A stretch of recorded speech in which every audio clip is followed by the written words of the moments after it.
Hi, I'm Nicole from CURE, the Coalition for Understanding Racism Through Education. And I'm really honored to have the time today of Candace Pinn. We just met recently over the Amistad bill and my new knowledge of that bill. And I think it's really important. So I wanted to have Candace come and speak. Could you introduce yourself, please, and tell us where you're from? Sure. Thank you, Nicole, and such a pleasure to meet you. And I so look forward to working with CURE. My name is Candace Pinn, and I am a retired educator, 30 years. I was in the New Rochelle School District for 26 of those years in one classroom in the kindergarten. And I am now, and I have been for about a decade, president of the Westchester Alliance of Black School Educators. We're an affiliate of the National Alliance, an organization that's been around for about half a century. And this particular affiliate was created or was initiated by a New Rochelle educator, my mentor, Eugenia Miller. And our whole purpose and our goal is to support students and their any obstructions to their achievement. So in that vein, we sort of a decade ago decided to refocus our organization around supporting one another in these school districts where we're often one of none others like us or very few, and we're spread out and it's difficult, and the kids that we teach are experiencing the exact same thing. So I have been always that teacher who's looking for the resources and materials to support the diversity that sat in my room. And I often felt like I was doing that under the cover of night or in some kind of subversive way because others were resistant or, microaggressions felt like, oh God, is that again? Or so, I had to face that as an educator. And so my interest when I learned of the Amistad law that they passed in New Jersey back in 2003 was absolutely piqued because the whole purpose of that law was to establish a commission to sort of study what schools are teaching students about other histories that are intersectional with European history, African American history in particular. And they found that there was, a big void. And by the way, we don't need to be told that today. It's clear there's a huge void. And we've suffered and suffered and suffered since actually Reconstruction, because that's when a lot of these very racist laws and procedures and policies were put in place to segregate us and to diminish our contributions to this culture, to our way of life, to the economy. So the Amistad bill in New Jersey was passed, and then Keith Wright established the Amistad Commission here and passed a bill similarly, but it was not funded. So it has been a law in New York State on the books where there's a commission that is supposed to study what is taught in schools, how much and what needs to be taught, and make recommendations to state ed. It never worked.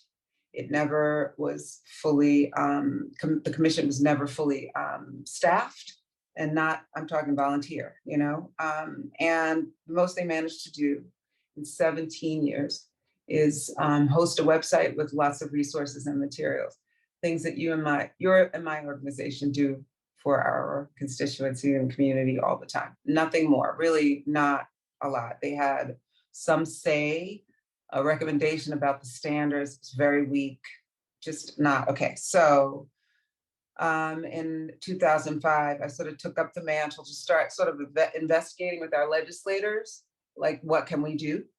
And most of them said, well, you need to let Albany know that this is important. You need to let Albany know. And every administration, we're talking back when our Elliot Spitzer was there, like every administration has sort of like kicked the can down the road.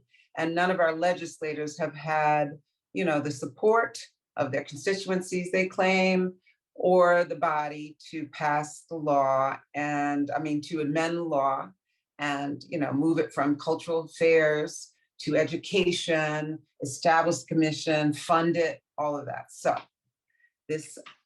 WOPC decided to sort of focus our direction at state ed. And we spent all of 2019, 2020 meeting with our then chancellor and the commissioner of ed about a Black history curriculum that we were willing to research and find and, get on a task force. And we were told that, even if we did all that work, that no school district is compelled to adopt New York State ed curriculum. They don't have to. It's just like no state has to adopt education procedure from, the national, from the U.S. Education Department. And the only way that we have to, or the only way that we're made to, is when there's money attached to a mandate. So if we don't, fulfill the mandate, then we won't get the money. That's pretty much how education works in this country. So state ed, of course, can approve the budget for every district that comes from the state's coffers, right? State ed doesn't give money, it's the state. And there are some things in place, like for instance, because a law is passed and a school district is disproportionately suspending Black and brown boys and disproportionately recommending them for special ed because of the law, state ed can say, hey, this district isn't doing what it's doing or supposed to be doing. Let's conditionally give them money until they improve. They have to show us an improvement plan, blah, blah, blah. Well, we want the same thing. So we have asked for amendment to this Amistad law to add not just a narrow history for social studies programs, but a broader history of the African diaspora, African Americans' contribution to our economy, our culture, our way of life, and the legacy of slavery, chattel slavery, its enduring legacy and achievements. So the whole picture, not just a slither and not for one subject matter in 11th grade, right?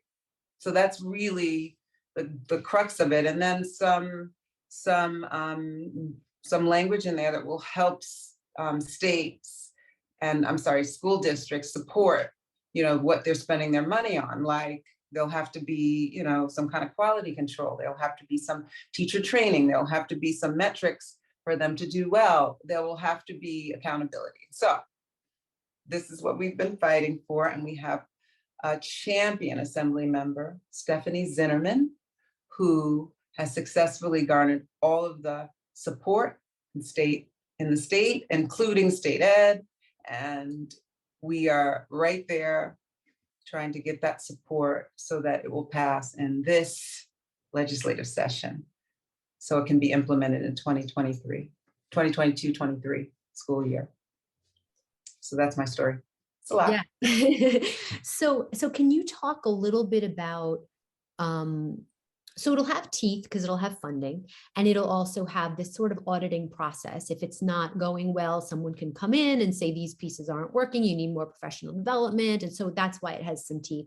And can you talk about how it's doing in Jersey? Is it playing out yet? Is it brand new? Like what's going on over there? So Jersey's they've been operating for the last 17 years, right? Like they've been doing it. And then there have been many amendments to the original legislation, because as you can imagine, when you embark upon something like this, that's new, you realize, oh, yeah, this is going to be needed. And, you go back to the legislators. They originally were housed in State Department under, the state education, not NYSED, state education. And then they were moved, right? So that was an improvement. We've been under the tutelage of Dr. Stephanie James Harris, who is the executive director of the Amistad department. They have a department, they have a staff, they do teacher training, they have a curriculum that is web accessible, and every teacher in the state has a password and login. They can pull whatever they need. And now the Amistad department is working on that piece about what to teach. So like, not to cherry pick our history for the comfortable topics, but like the entirety of it. So, that quality and accountability piece is now been amended for this year in New Jersey. So, we're just trying to, right? I think that this should be every state, in the entire country, just like I think there should be an enslaved African memorial committee in every municipality in the entire country, but small steps. So if we could just get support behind the New York State Amistad Commission, we have a working model and stuff to feed off of, and this is the time. Our legislature is Democratic in both houses, and our governor, this is like, there's no reason why. Yeah. So if I'm a New Yorker, whether I'm in Westchester County, Long Island, Brooklyn, who am I writing to or calling, to say, I voted for Yeah. you, I want this passed? Like, Right. who are we doing? So you absolutely need to go to both your assembly member and your senator for your municipality, for your district, right? And at the same time, the chair of the New York State Assembly's Education Committee, right? That's Mike Benedetto. Okay. And the education member in the Senate who's leading this is Robert Jackson, right? Thank you, Jackson. Lord, that was scary. Yeah, Robert Jackson. Okay, that's good. And I'm going to be sending these resources out so people know exactly, how to click and how to do it. So I'll work there that. is I'm sure you send out that web page where you just put in your zip code, right? Like, yeah. Yeah, absolutely. Yeah. This is amazing. I mean, it's such a relief to me that there's a bill like this. I mean, I'm like sitting here in this work every day and I didn't know about this bill. Actually, I think from Jamal Bowman, I might have had. Oh, really? Yeah. That would be great. That would be great to know, because I have not been able to make contact with he's actually my representative. We're going to get him on the phone, Candace. At least he's talking about it. Great. Yeah. Right. So I think, so this is exciting. And I want to talk a little bit. I watched a panel that you gave with incredible educators. And there's this phrase you used called curricular violence. And I really want to talk about that because it's not a comfortable phrase for a lot of people. And I want to know the history of it, what it means, and just sort of how does it connect to this education? Right. So, when George Floyd was killed and those seniors were graduating high school in 2020, and they sort of filtered out into this world of unrest. Young people, who are ready to, seize their college opportunities, which were usurped because it was a pandemic. And these murders were being broadcast, right? Starting with Floyd. And all of the information, I mean, Juneteenth, everything from Juneteenth celebrations to systemic racism, like all of this new information was flooding them. And they were, Black, white, young, they were all, as the young people I talked to, lots of their friends were just upset that they didn't feel prepared, right? That they were out in the street learning why they were out in the street. Like, it was such awakening, a reckoning for our country, our world. And so I recently read a book by a really brilliant Harvard professor. His name is Jarvis Gibbons, called Fugitive Pedagogy. And he is a Carter G. Woodson scholar. And he talks about the history of educators whose shoulders I stand on, who have always been looking for those resources and sort of providing a more truthful and inclusive education, right? Even given all kinds of pushback. And the people whose shoulders I stand on, some of them were killed, and some of them were fired, some of them were blacklisted, it was very consequential for them, right? And Carter G. Woodson talks about how they fought for this inclusive education because everyone was being misled about the Black man. Like, they were scary, they were not hard workers. This was part of the pervasive racist way of thinking, starting eugenics and backwards, and when these young Black and brown people left the school system, their lives were literally in danger, right? And so Carter G. Woodson actually talked about the curricular violence of the misrepresentation and exclusion of history. Actually, it was just as violent as the lynchings that were going on in the time, and connected, by the way. And so that's why we named the panel that. And the link, obviously, is that if we were all educated, those students who left the school in 2020 after 12 years of public education had like the tools, right? Like, would there have been an officer who kneels on a man's neck? Like if we had the tools, would we be this awfully racist and also lovely, but painfully growing society? Like, would we be back here? We wouldn't be back here. So that's what where curricular violence comes from, and that's the relationship.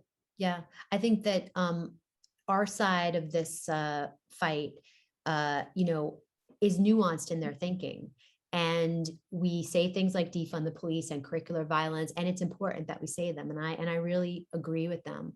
And we also need to know that everyone's metabolizing of what's going on is at different rates. So I want those words to be out there, but I also want people to know that, this is being looked at in a nuanced way. So I really think like this is profound. It's in the medical profession, it's in policing, it's in the courts, it's in jobs, it's in sports, it's in entertainment. I mean, we can go on and on and on. And so I'm thankful for this bill. And what I want to say, because I have a lot of conversations with white parents, and we see in our Board of Ed meetings now throughout Westchester County, this group of All Lives Matter and this group of what is CRT, shut it down, and all this happening. And I want to say, we are not preparing our children for this growing multicultural world that is abundant with creativity and brilliance and endless possibility for more money, more jobs, more whatever. It's not a zero-sum game. And, leaving this piece out of our learning, I think, is cognitively, this is me, morally, spiritually, a disaster. And we see it makes you unsafe. That's the truth. It makes everyone unsafe, right? Because we're operating in fear and unknown.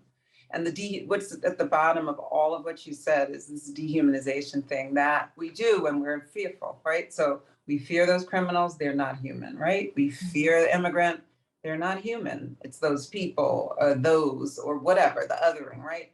And it's just not seeing the humanity in those who are different than you, or have different circumstances, or find themselves in a different place, or behave differently. I mean, it's just, that's at the bottom of all of it, right? And our kids are so unprepared. And I don't care what color you are, or when your family got here, yesterday or tomorrow, or 6 decades ago. It doesn't matter. Your kids, we have to be safe, right? And if we're just walking around in fear because we weren't educated properly, then right? Oh yeah, and then just arm everybody. Fearful people, just a whole population of fearful people now with arms. Great. That's where we are. We're fearful people with arms. We have stormed the Capitol. It's a good conversation that needs to be had. I want this bill to happen, so I'm going to do everything as Nicole to push it through. As Cure, we're just here to educate. Right. But I think that it's profoundly important and a missing piece for all of us, really. Yeah. And don't, when you're at these board of ed meetings, to our audience, like, don't be fooled by these dog whistle conversations that start with, well, we need a rigorous education, not this other stuff. Yeah, right. And it's like, really, like, a rigorous education is critical thinking, and critical thinking is knowing the truth and then deciding what to do about it. Right. Exactly. Right. I mean, it's a formula. Yeah. Right. Okay, so I'm going to put this out with all the people that we need to reach out to in our government to let them know that this is important to us. Is there anything else you want to add?